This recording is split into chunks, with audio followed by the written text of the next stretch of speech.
할렐루야. 부산의 예수제일교회를 섬기는 손태훈 목사라고 합니다.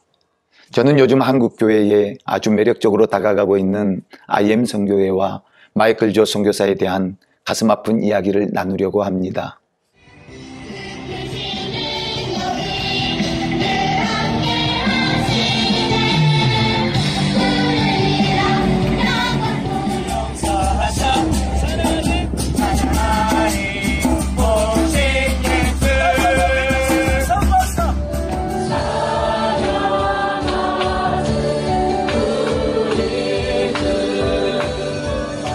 방금 보셨던 영상은 저희 교회가 IM 선교회를 만나기 전 주일학교 학생들과 청년들이 사역하는 현장의 모습입니다. 저희 교회는 개척한 지 17년이 되었습니다.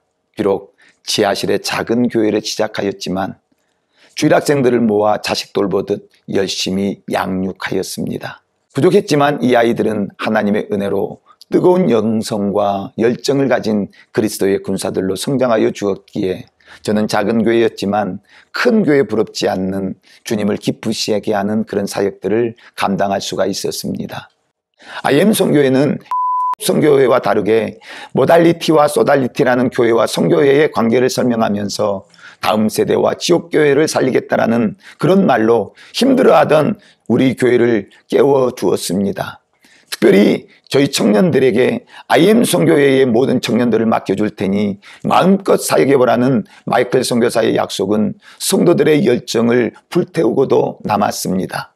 그래서 운영하던 학원의 문을 닫고 직장을 그만두고 사업을 정리하면서까지 성도들은 이 마지막 때에 하나님을 기쁘시게 하는 부르심이라고 믿어 의심치 않았습니다. 그러나 지금 우리 교회는 IM 선교회의 안티가 되었습니다. 저는 지금 그 가슴 아픈 시간들을, 그 가슴 아픈 이야기들을 나누어 보고자 하는 것입니다. 2020년 뭔가 의미를 둘 만한 그 연도의 7월 어느 날에 지인으로부터 IM 선교회를 소개받았지만 선교회에 아픔이 있던 저는 별 관심이 없었습니다.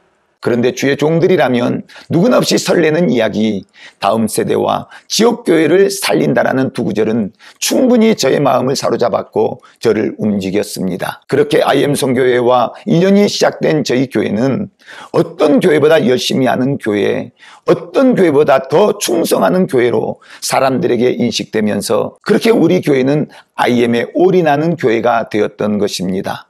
초등학생, 중학생들은 학교를 자퇴하였고 그렇게 교회를 떠나 대전과 안성의 IM에 들어가게 되었고 청년들도 청년운동을 해야 한다며 대전 IM 본부로 들어가면서 저희 교회는 주일학교와 학생부와 청년부의 모임이 없어졌지만 또 그렇게 모든 사역이 올스톱 되었지만 내일의 꿈으로 부풀었던 그 기대 속에서 지금의 아픔 정도는 충분한 대가 지불로 여겨졌던 것입니다. 그런데 시간이 흐르면서 저희 교회를 중심으로 만들어주겠다는 청년 사역은 이런저런 이유로 IM 본부로 옮겨져 갔고 마이클 조 선교사의 약속들은 물거품이 되어진 듯 보였습니다. 그렇게 저희 교회는 이미 교회다움을 이뤄가고 있었는데 그 약속을 믿고 달려가던 오늘 저는 어떻게 해야 할지, 오늘 이 상황을 어떻게 받아들여야 할지 노심초사하고 있었습니다. 그래도 주의 일이니 의심하지 말고 최선을 다하자고 마음과 상황을 다그쳤습니다. 그러던 중에 2021년 1월 24일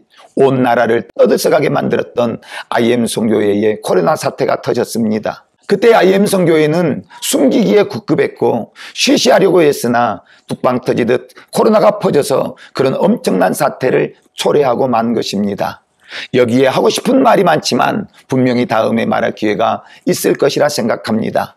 당시에 저희 청년들은 캠프로 코로나에 노출된 IM 청년들과 함께 강원도 홍천 온누리 교회로 피했습니다.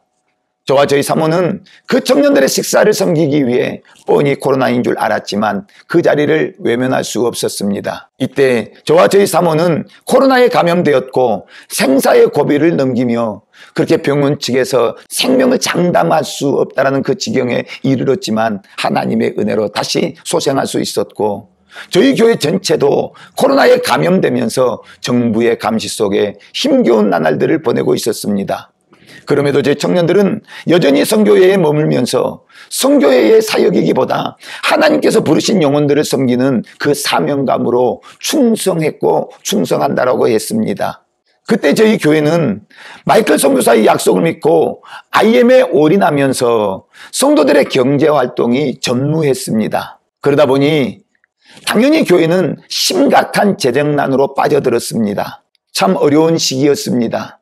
지금도 그 어려운 시기에 그 경제의 빚을 감당하고 있습니다. 그런데 더 가슴 아픈 것은 우리 교회를 향한 그 마이클 조의 약속은 흔적도 없이 사라져버리고 있었습니다.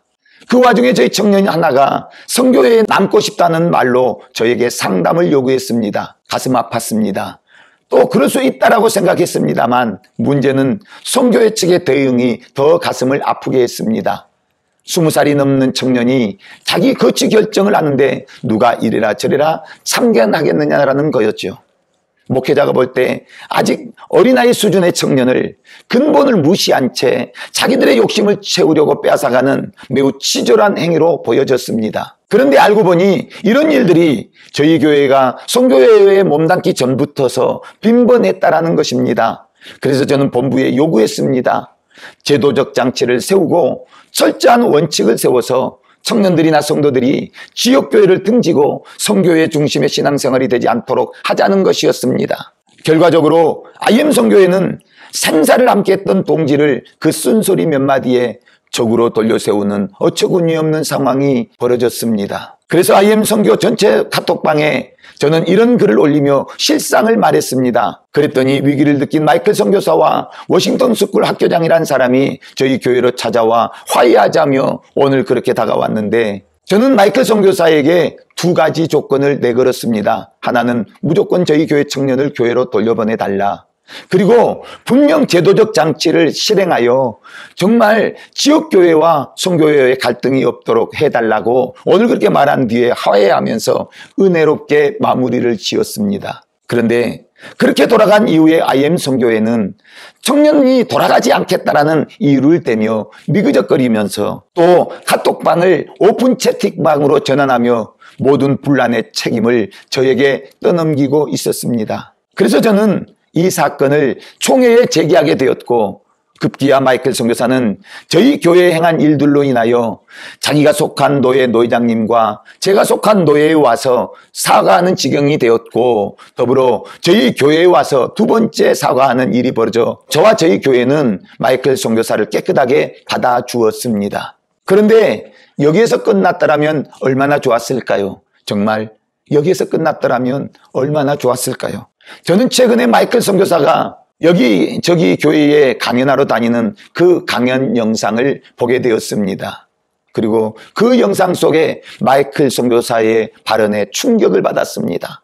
말인즉 IM 선교회가 124 사태, 그러니 코로나 사태를 말합니다.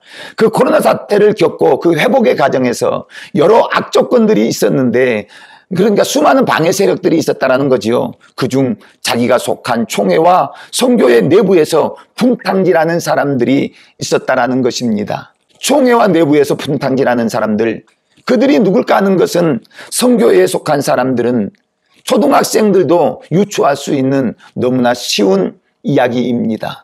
누구였을까요? 누가 그렇게 총회와 내부에서 분탕질하는 사람들이었을까요?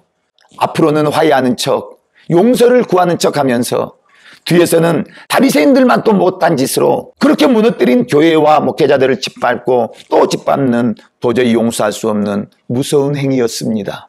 지금도 저들은 오늘 예수제일교회와 손태현 목사에게 할 만큼 했다, 또 여전히 기다리겠다, 함께하자라고 하는 그런 가면이설들로 많은 사람들에게 보여지지만 저는 오늘 이 시간 이 가슴 아픈 거짓된 모습을 또다시 들추면서 저들 속에 감추어진 그 가면 속 얼굴들을 보여드리고자 하는 것입니다. 저는 IM 선교회와 마이클 조 선교사에게 정말 묻고 싶습니다. 그 강연들 속에 돈도 없고 집도 없고 차도 없다며 그렇게 성도들을 선동하시는데 이게 과연 자랑할 만한 일인가 하는 것입니다. 오늘날 한국교회에 이름 없이 빚도 없이 그렇게 작은 교회, 오늘 그렇게 한 성도들을 섬기며 오늘 가난한 삶을 살아가는 오늘 수많은 주의 종들이 있을 텐데 오늘 그렇게 돈도 없고 집도 없고 차도 없다는 말들로 떠버리며 성도들을 오늘 그렇게 선동하는 것이 과연 옳은가 하는 것입니다. 사회적 무리를 일으킨 코로나 사태가 예배를 지키려다가 그렇게 되었다라고 말씀하십니다. 과연 그렇습니까? 저는 선교회 가운데 있었습니다. 제가 이 코로나 사태를 함께 겪었는데 과연 이 말이 옳은가?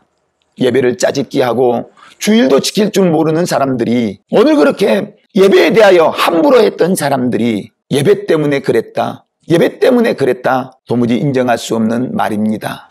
혹 공동체가 무너질까봐 궁여지책으로 그렇게 숨기신 사건을 예배로 포장한 기만술이 아닌가 하는 것입니다. 또 IM국제학교는 돈이 없어도 다닐 수 있는 학교라고 말합니다. 그렇게 입학 설명회 때에 학부모들이 부담스러워할 만한 돈 이야기는 쏙 빼고 초등학교, 중학교 학부모들 앞에서 미국 대학교 아이비리그를 자랑만 하시는데 마이클 조 선교사님, 그 학생들 1인당 IM선교회 입학비가 얼마인 줄 아십니까? 300만 원이었습니다. 지역 인큐베이팅 센터로 오늘 그렇게 학생들이 들어가는 것도 300만 원이라는 입학금을 내야 했습니다.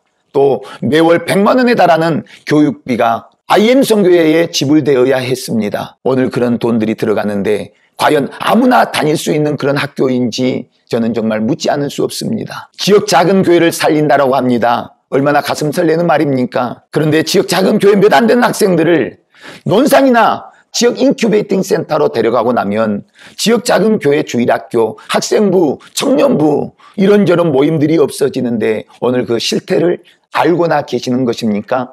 어떤 대책이 있으십니까? 정말 가슴 아픈 이야기입니다. 다음 세대들을 세워서 지역교회로 돌려보낸다라고 하는데 도대체 이 아이들을 언제 보내준다는 것입니까? 초등학생들이 또다시 중학생으로, 중학생들이 또 고등학생 과정으로 또 대학생 과정으로 오늘 그렇게 진학을 한다면 오늘 이 아이들이 자기 교회를 섬길 수 있는 시간이 언제이던가 이런 말입니다. 너무너무 감언 이설이 아닙니까? 부흥이 옵니다라고 말씀하십니다. 어떤 부흥을 말씀하시는가요? 작은 지역교회 아이들을 학교 설립이 가능한 IM교회로 몰아주는 것이 부흥입니까? 지역 인큐베이팅 센터 교회로 IM 학생들을 몰아넣어서 그 숫자를 헤아리는 것이 부흥입니까? 고비캠프, 컴비캠프로 지역교회 아이들을, 그 작은 지역교회 아이들을 IM교회로 몰아주는 것이 부흥이라고 생각하십니까? 정말 어이없는 이야기들입니다. 저는 오늘 그런 모습들을 보았습니다. 선교회에 있는 아이들의 학습 실력을 점검해 보신 적이 있나요? 겨우 검정고시 통과해도 전전긍긍해야 할 오늘 그런 IM 선교회 학생들의 모습, 그 학습 수준, 누가 이 아이들을 이렇게 만들었다라는 것입니까? 마이클 조 선교사님, 그리고 IM 선교사 많은 사람들이요. 다음 세대가 사는 길이 무엇인지, 지역교회가 사는 길이 무엇인지 다시 한번 심사숙고해 보시기를 바랍니다. 그리고 두 번 다시 저희 교회와 같은 교회가 없기를 바랍니다.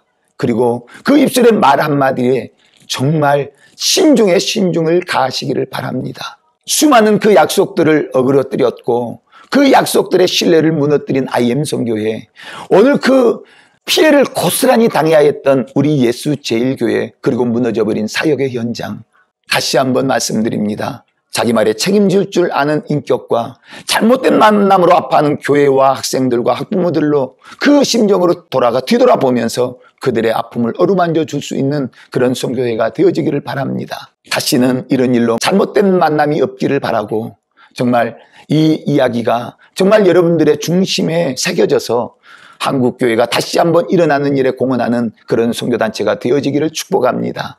고맙고 감사합니다.